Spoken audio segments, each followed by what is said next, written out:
Have you ever sat by a still lake, only to see a single pebble thrown into it create ripples that stretch across the surface? The mind works much the same way. A single thought, a fleeting encounter, or the memory of a person can ripple through your consciousness, refusing to fade. No matter how much you try to push it away, it lingers, an uninvited guest in the quiet sanctuary of your mind. Why does this happen? Why does a specific person seem to anchor themselves in your thoughts, pulling at your focus even in moments of stillness? According to Zen and Buddhist philosophy, this is not random. It is a signpost pointing to deeper truths about karma, attachment, and the interconnected energy we share with others. To begin understanding this, we turn to an ancient Zen saying, "The flower does not dream of the bee. It blooms, and the bee comes." This poetic wisdom reveals that the persistent presence of someone in your mind is not a coincidence, but an invitation. It invites you to explore unresolved connections, confront your desires, and ultimately, find peace. In this journey, we will delve into the two primary reasons behind this phenomenon: karma and attachment. Along the way, we'll weave in practical insights, real-life examples, and actionable steps inspired by Buddhist teachings to help you understand and transform these thoughts into opportunities for growth. Karma, the unfinished lessons of the mind. In Buddhist philosophy, karma is the law of cause and effect, a cosmic thread that ties together every action, thought, and intention. It is not a punishment or reward system, but a reflection of the energy we project into the universe. When someone occupies your thoughts persistently, it often signals unresolved karma between you and that person. Think of karma as a ledger of unfinished lessons. Perhaps there was an unspoken word, an unresolved conflict, or even a missed opportunity for compassion. These incomplete exchanges create ripples in your mental and emotional state, drawing you back to the person until the lesson is learned. Let's listen to a story of unfinished karma. In a quiet monastery nestled in the mountains, a young monk named Arjun struggled with a recurring thought. Day and night, he was haunted by the memory of a traveler he had met briefly on the road. The encounter itself had been ordinary, a shared meal and a few exchanged words. Yet, the traveler's face lingered in Arjun's mind like an echo he couldn't silence. One day, the head monk noticed Arjun's distracted demeanor and asked, "What burdens your thoughts?" Arjun confessed, "Master, I cannot stop thinking about someone I met on the road. It was a fleeting encounter, yet their presence haunts me."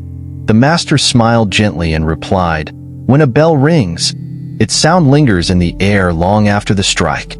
Sometimes, what lingers is not the sound itself, but what it awakens within us." Did you feel any unresolved emotions during your meeting? Arjun reflected deeply and admitted, "Yes, they seemed troubled, but I did not ask why. I felt I should have done more to help them." The master nodded. Karma is not just about what we do. It is also about what we leave undone. The traveler's presence in your mind is a reminder of your unfinished lesson. You are being called to understand compassion, not in thought, but in action. So how to resolve karmic ties? When someone lingers in your thoughts, pause and reflect. What emotions arise when you think of them? Is it guilt, regret, or longing? What lesson might this connection hold for you? Write your thoughts in a journal or explore them in meditation. Focus on learning the lesson, rather than seeking closure from the person themselves. Practice this mindfulness exercise. Sit in a quiet place and visualize the person in your mind. Imagine a gentle light surrounding them and silently say, "Thank you for the lesson you bring. I release you with love." This practice helps dissolve karmic ties, allowing the mind to find peace. Attachment, the rope that holds us back. If karma represents unfinished lessons, attachment is the glue that keeps us stuck. Buddhism teaches that attachment, our clinging to people, desires, or outcomes, is a root cause of suffering. When we become fixated on someone, it's often not the person themselves we're attached to but what they symbolize: love, closure, or validation. Let's listen to the story of the man and the gold. In another monastery, an elder monk shared a story during evening meditation. There was once a man who lived by a river. Every day, he admired the flowing water, marveling at its beauty. One day, he noticed a piece of gold glimmering at the river's bottom. The gold captivated him so completely that he abandoned his work and friends, sitting by the river each day, staring at the water. A passerby asked, "Why do you sit here every day?" The man replied, "There is gold at the bottom of the river, and I cannot rest until I have it." The passerby laughed and said, "Foolish man, the gold is not in the river but in your mind. It is your desire that keeps you trapped, not the treasure." This tale illustrates how attachment to desires, even intangible ones, creates mental loops, keeping us tethered to someone or something. Breaking free from attachment. When someone occupies your thoughts, ask yourself, what does this person represent to me? Is it love, closure, or something else? Am I clinging to an outcome or expectation that deepens my suffering? The Buddhist practice of Zazen, seated meditation, can help. In Zazen, you sit quietly, observing your thoughts without judgment.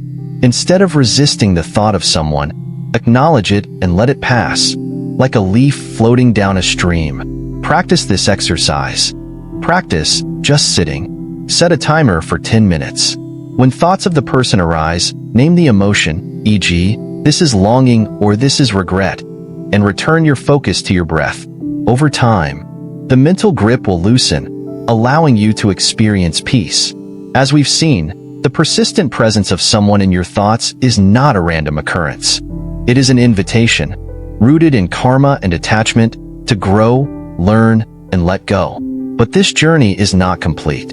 In the next section, we'll explore how acceptance, compassion, and mindfulness play vital roles in transforming these thoughts into stepping stones toward freedom. Stay with me as we dive deeper into the wisdom of Zen and Buddhism in next part.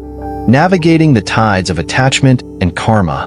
In the intricate dance of human connection, moments arise when the presence of a particular person refuses to leave our thoughts. Why is it that despite our best efforts to let go, their image resurfaces like a recurring melody? In the first part of this exploration, we delved into the role of karma, the unfinished lessons, and how they tether us to certain individuals. Now, we shift our focus to the powerful undercurrents of attachment, desire, and energy, as taught in Buddhist and Zen philosophy. The cycle of desire. Why we hold on. Imagine this. A child clutches a beautiful balloon. They laugh, delighted, until a gust of wind tears the balloon from their grasp. The child cries, not because they've lost the balloon, but because they've lost what the balloon symbolizes: joy, comfort, and beauty. In our adult lives, we do something similar with people. When someone occupies our thoughts, it's often not the person themselves we are clinging to, but what they represent. Perhaps they were a source of validation, love, or a sense of security. Losing them, or even the idea of them, feels like losing a part of ourselves. Buddhist teachings remind us that desire is a double-edged sword. It has the power to inspire us, but it can also imprison us. The moment we attach our happiness to a person, outcome, or object, we create suffering. This attachment binds us, much like trying to hold onto a flowing river with our bare hands. A poignant Zen story illustrates this beautifully. A man stood by a river every day, captivated by the glimmer of gold beneath the water. He could not stop thinking about it, abandoning his life to sit by the river. When asked why, he said, "I cannot rest until I have that gold." A wise elder passing by responded, "The gold is not in the river. It is in your mind. You have imprisoned yourself, not because of the treasure, but because of your desire." Here, the man's obsession with the gold reflects how we fixate on the people who occupy our minds. The key to freedom lies not in acquiring what we desire, but in letting go of the desire itself. So how can we begin to loosen these mental and emotional bonds? The first step is to reflect on the source of our attachment. 1. What do they symbolize to you? Is it love, validation, or closure that you're seeking? Acknowledge the emotions they awaken in you without judgment. For example, you might realize that the person you're fixated on represents a period in your life when you felt most alive, confident, or secure. 2. Are you holding on to an ideal? Sometimes, It's not the person but the idealized version of them we can't let go of. Perhaps you remember them as a beacon of kindness, or you associate them with a dream of what could have been. 3. Are you avoiding something within yourself? Holding on to someone in your mind can sometimes be a way to avoid facing your own fears, insecurities, or loneliness.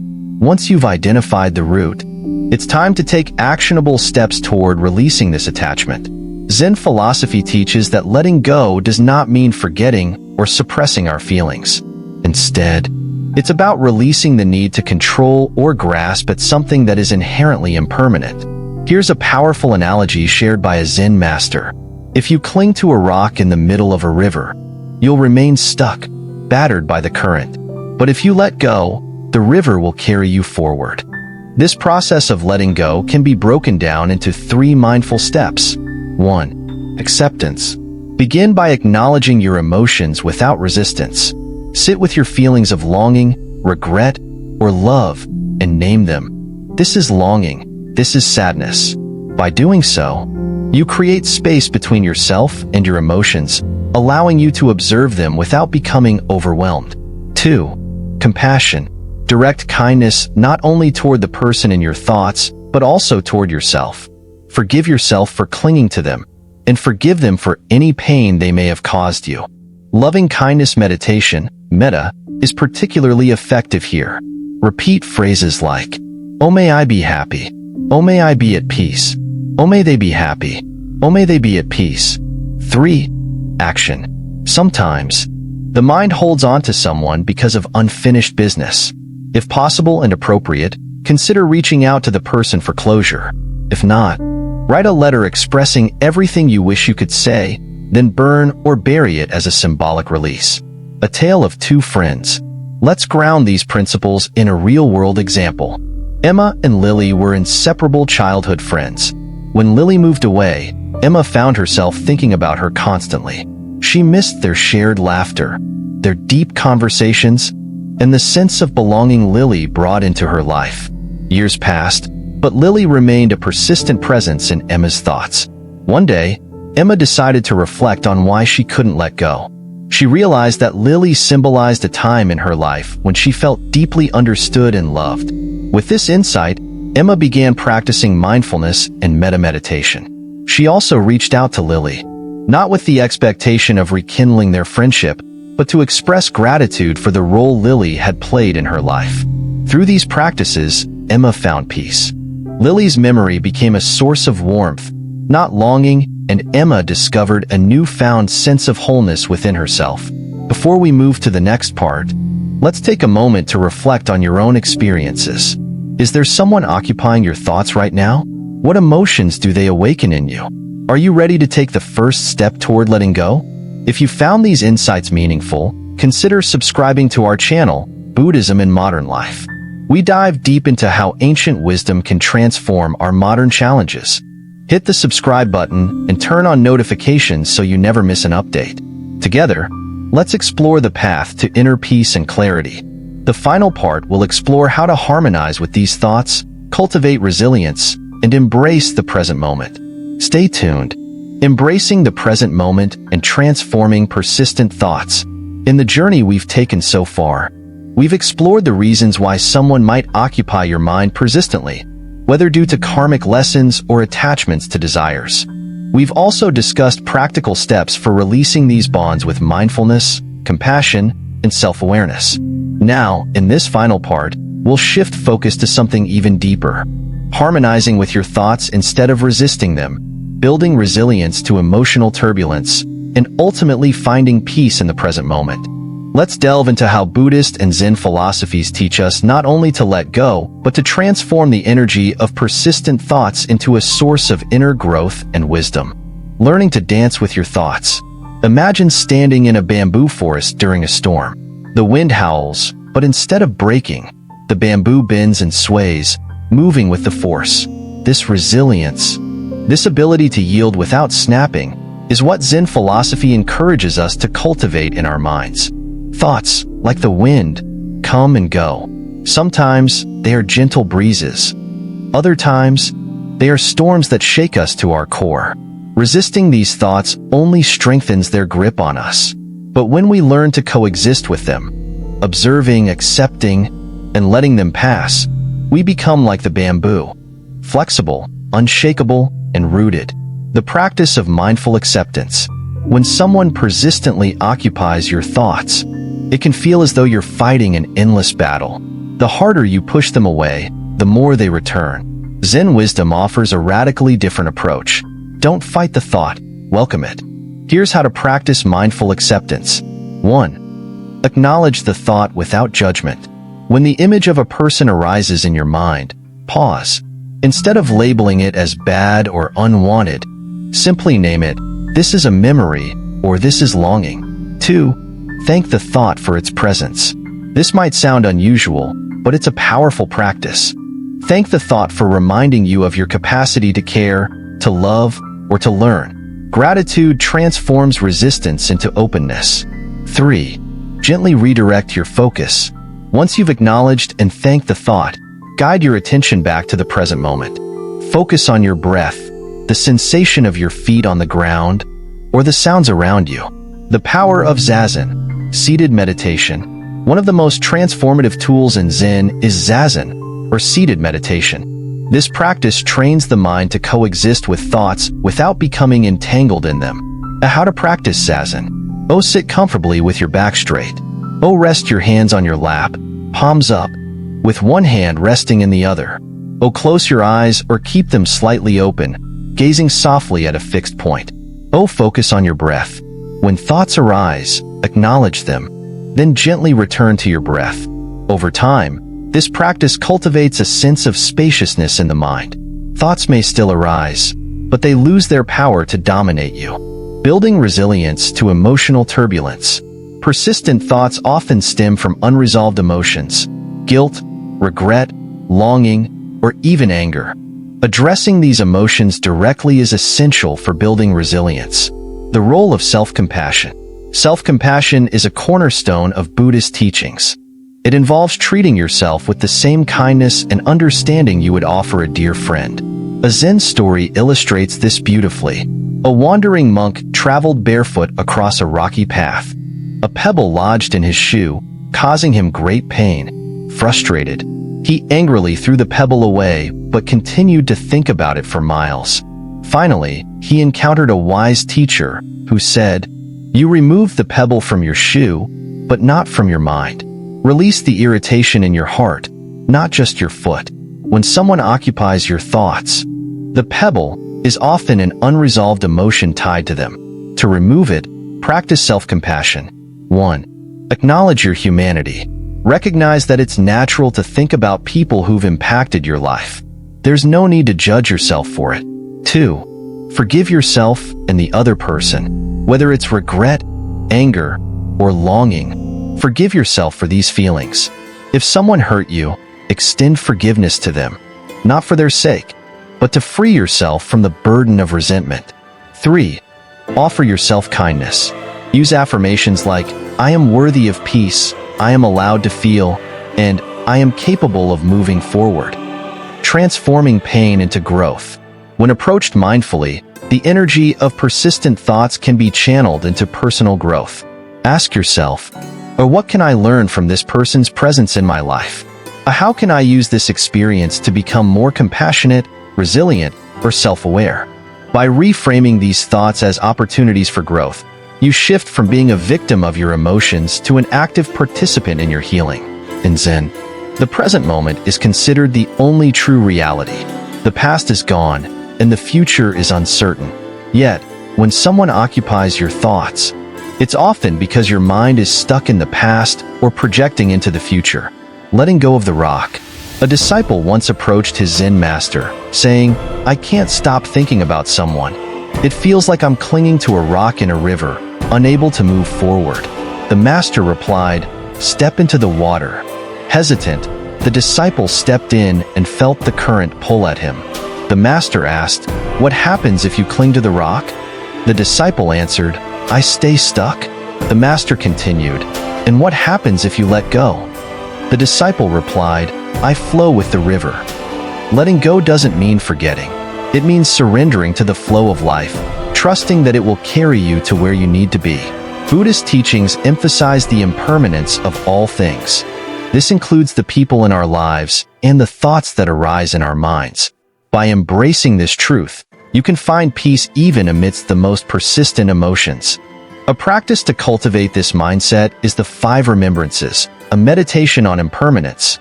1. I am of the nature to grow old. 2. I am of the nature to experience pain and loss. 3. I am of the nature to die. 4. All that is dear to me is of the nature to change. 5. My actions are my only true belongings. Reflecting on these truths helps you release the illusion of permanence and find solace in the present moment. As we come to the end of this journey, remember that the presence of someone in your thoughts is not a curse but a mirror. It reflects your own capacity for love, connection, and growth. Through mindfulness, self-compassion, and the wisdom of Zen, you can transform these ripples into stillness, allowing the clarity of your true self to shine through. Let the words of a Zen saying guide you. The mind is like water. When it's turbulent, it's difficult to see. When it's calm, everything becomes clear. Thank you for joining us on this exploration of the mind and heart. May you find peace and clarity on your path. If this journey resonated with you, subscribe to Buddhism in Modern Life for more insights on how ancient wisdom can illuminate our modern challenges. Hit the notification bell so you never miss an update. And let us know in the comments what topics you'd like us to explore next. May your thoughts be gentle, your heart light, and your mind at peace. Until next time.